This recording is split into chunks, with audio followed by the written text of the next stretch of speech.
This is a programme about abstract art. It's a subject that can be as heavy or as light as you like.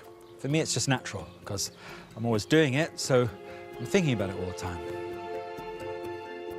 But I also think about basic questions that many people have.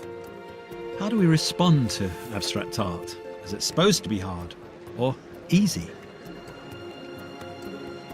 Is it about something, or does it exist entirely on its own? You see abstract artists chucking paint around. Why be so vague? But then when they're precise, how does that help? These could seem unanswerable questions, but abstract art has been around for 100 years now and is an ongoing thing. By exploring the private world of living abstract artists and looking at some key figures from abstract art's history, I'm going to show you that in fact there are answers. Amid complicated and potentially confusing works, there are hidden rules you might not expect. Hey. Hello, Matthew. Lovely to see you. Lovely to see you. Hello.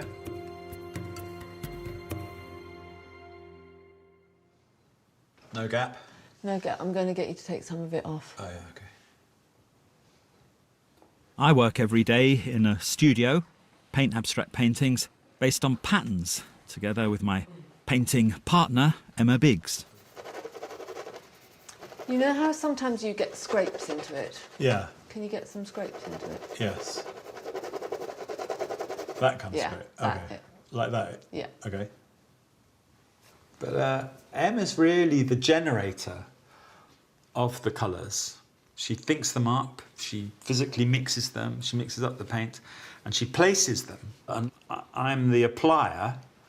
It's a kind of double act, which most of the time the main emphasis is on what comes out of Emma's head.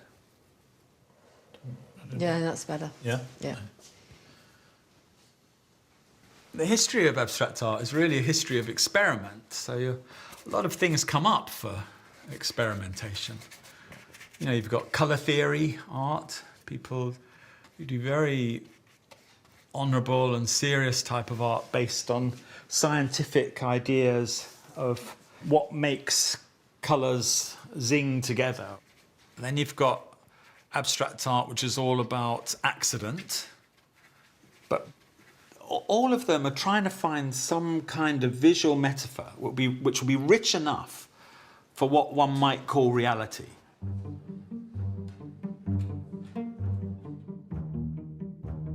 Art is partly ideas and theories, but it's really only anything at all because of how it looks. Looking is something you have to get used to. Here are some abstract squares, the kind of thing people often glance at and then turn away from, baffled. The one on the left is by Mondrian, a famous figure, and the one on the right is by Lyubov Popova, who's less well known. We'll be meeting both those artists later. Each painting has shapes that echo the basic shape of the thing they appear on, the square shape of the canvas. In hers, you're seeing squares stretched out, fragmented, morphed into triangles, tilted so they seem flying or full of movement.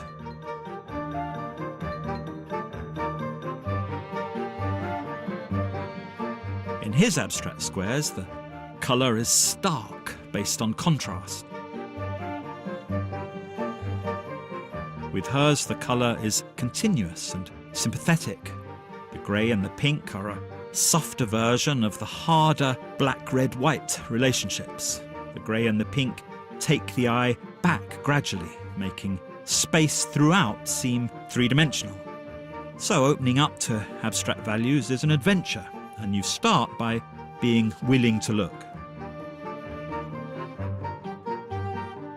The dynamism of the way in which shapes are placed prevents you from reading that white as if it were a hole that can be seen through.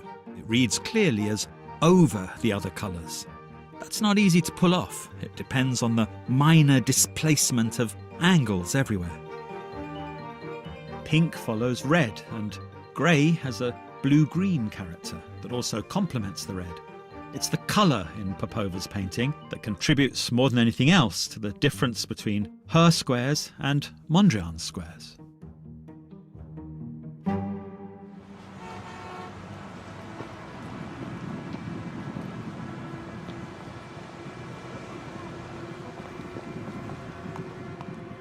If abstracts have got something to do with reality, but the artists aren't going to picture reality, why not?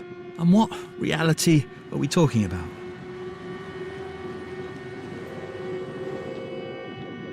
Art had been expected to picture reality according to approaches and styles that were acceptable to most people. A lovely landscape by Rubens. But then, in the 19th century, new ideas about reality meant Cézanne could picture reality as patterned shapes. In the early 20th century, the Cubist painter Braque responded to Cézanne by picturing reality as flattened space. A few years later, abstract art responded to Cubism with shapes and spaces only. People's sense of what was real was up for grabs because everyday existence was full of rapid change caused by science. Artists saw spirituality as both a challenge to the power of science and a way of harnessing it. This counterintuitive idea came from the spiritual movement of Theosophy, which was founded in New York in 1875 by Helena Blavatsky. Blavatsky took aspects of Eastern religion and aspects of science, mostly evolution, and came up with a spiritual movement based on evolution of the soul.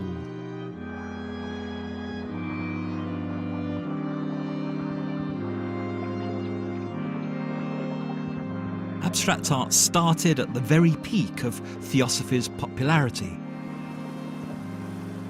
People thought spirituality was like X-rays or infrared radiation or electricity. It could be revealed.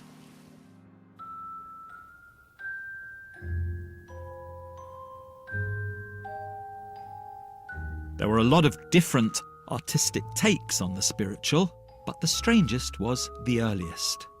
Hilma af Klint, who was born in 1862 and lived and worked in Sweden.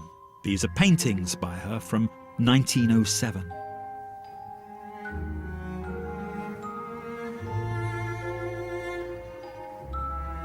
For decades, nobody knew about them, but recently they've emerged and started to be exhibited all over the world.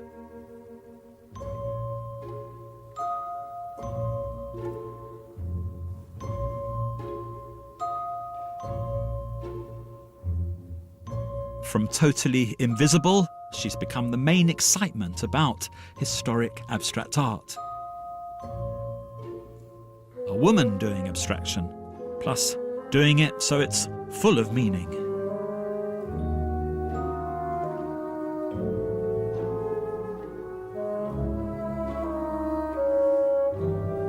What kind of meaning? Abstract artists were into spirituality, but af Klint thought of herself as being in touch with actual spirits. She conducted seances in this room and received messages from spirits who were called the High Masters.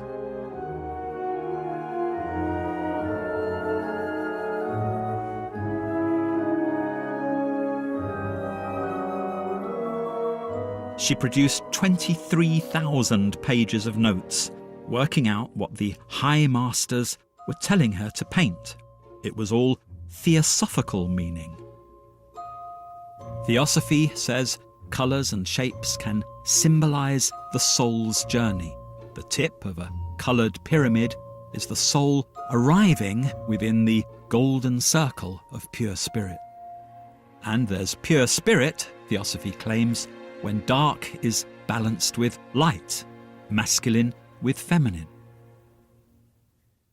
All af Klint's paintings are profoundly theosophical. The not theosophical thing about them is the general look. And this doesn't come from spirits, because, to risk controversy for a moment, there is no such factual thing as a spirit. They are mental projections. To have the ability to create such a mental projection without suffering debilitating mental illness is a fantastic thing. But when it comes to creating a work of art, a mental projection alone isn't sufficient, because art isn't made just from visions. It's made from visual traditions. The other abstract artists, rooted in the visual traditions of painting, explained themselves only partly by spirituality. With her, it's everything. It was beamed down to her by a high master on the astral plane who commissioned paintings from her. She knew what the reason was. So that those down on the earthly plane, if they've enlightened themselves enough, might benefit from them. And that could be you, so keep an open mind.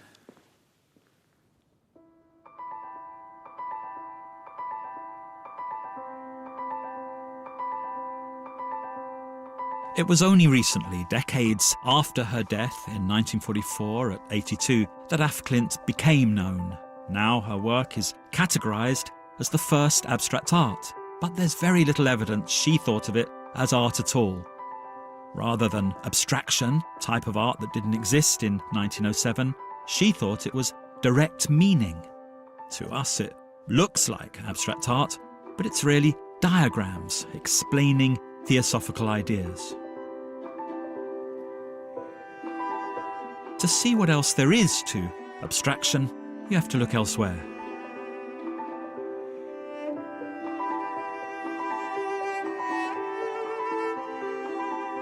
The Russian artist Vasily Kandinsky is the lord of abstraction. He said it was created from inner necessity, and it didn't need nature to picture. It contained all of nature anyway, just in abstract art's shapes and colours.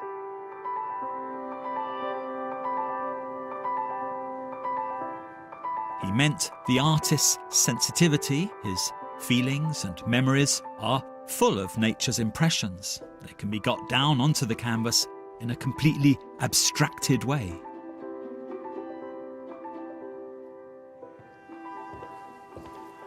This is a painting by Kandinsky from 1912. Its title, Painting with Black Arch, encourages you to think about only what you're seeing. That black arch is unmistakable.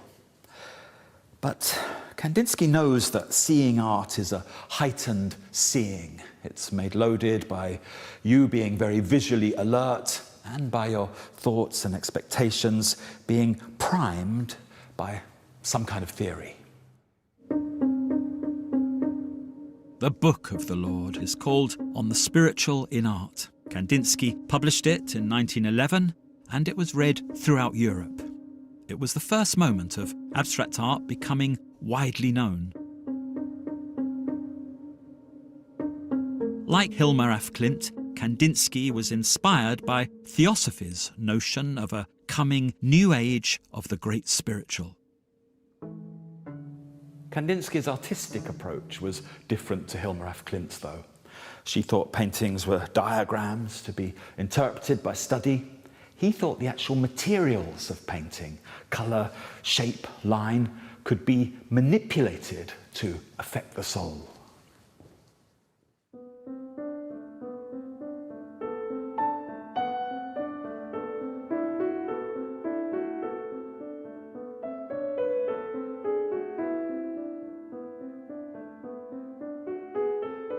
His line moves across the paper. It's captured on film in the 1920s.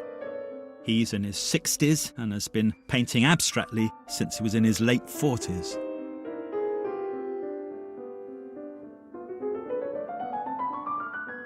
Making a mark, he doesn't know in advance what's going to happen, because he's not copying anything, but his instinct for making is guided by his experience of making, judging what works, what doesn't.